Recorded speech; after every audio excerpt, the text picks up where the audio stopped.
प्यारा ॿारो, Sindh online school में अव्हां खे भली कार। जीअं त असां पोएं क्लास में पढ़ियो हुयोसीं जानदारनि जी ज़रूरतुनि ऐं ख़ासियतुनि जो तारुफ़ ऐं उन्हनि जे ज़िंदा रहण लाइ ज़रूरी शयूं। ऐं अॼु असांजो टॉपिक आहे जानदारनि जूं ख़ासियतूं। जानदारनि जूं केतिरियूं ई ख़ासियतूं संदन वालदेन खां विरसे में मिलनि थियूं। सभई जानदार नस्ली वाद ज़रिए पाण जहिड़ा जानदार पैदा कंदा आहिनि। इंसान पाण जहिड़ा ॿार पैदा कंदा आहिनि। कुकड़ पाण जहिड़ा चूज़ा पैदा कंदी आहे ऐं ॾाची पाण जहिड़ो तोॾो पैदा कंदी आहे। हिकु नंढे जानदार खे जेके बि ख़ासियतूं हूंदियूं आहिनि से संदन वालदेन खां मिलंदियूं आहिनि। जीअं नंढा जानदार पंहिंजे वालदेन वांगुरु ॾिसण में ईंदा आहिनि। हिकु निम जे नंढे ॿूटे खे सभई उहे ख़ासियतूं थींदियूं आहिनि जेके निम जे वॾे ॿूटे खे हूंदियूं आहिनि।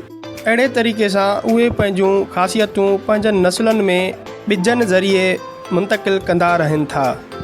इंसाननि में वरी वारनि जो रंग, अखियुनि जो रंग, चमड़ी जो रंग, रत जो ग्रुप, नक ऐं चप जी बनावट वालदेन खां मीरास में मिले थी।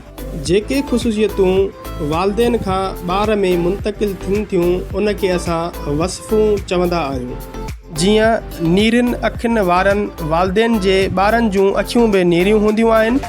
गुलाबी रंग जे गुल जे ॿिज मां गुलाबी रंग जो ॿूटो ई पैदा थींदो आहे। अहिड़ी तरह जेके ख़ुशूसियतूं वालदेन खां ॿारनि में मुंतक़िल थियनि थियूं उन अमल खे मौरूसियत चइबो आहे। प्यारा ॿारो, छा तव्हांखे ख़बर आहे त साॻे नस्ल वारा जानदार कहिड़ा थींदा आहिनि? साॻे नस्ल वारा जानदार उहे थींदा आहिनि जंहिं जूं ख़ासियतूं हिकु जहिड़ियूं हूंदियूं आहिनि ऐं उहे पाण जहिड़ा ई जानदार पैदा कंदा आहिनि। मिसाल तौरु सभई इंसान साॻे नस्ल वारा जानदार आहिनि। प्यारा ॿारो, छा तव्हांखे ख़बर आहे त असांजी धरती तां कुझु नस्ल वारा जानदार मिटिजी रहिया आहिनि?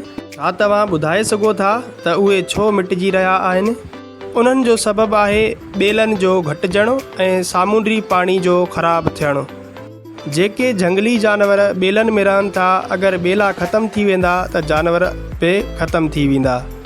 ऐं सामूंडी पाणी आलूदो थियण जे करे केतिरा ई सामूंडी जानवर मरी रहिया आहिनि। प्यारा ॿारो, अॼु असां पढ़ियोसीं जानदारनि जी ख़ासियतुनि जे बारे में ऐं अॻिले वीडियो में असीं पढ़ंदासीं जानवरनि जी ज़िंदगी जे चकर जे बारे में। तेसीं ताईं अल्लाह हाफ़िज़।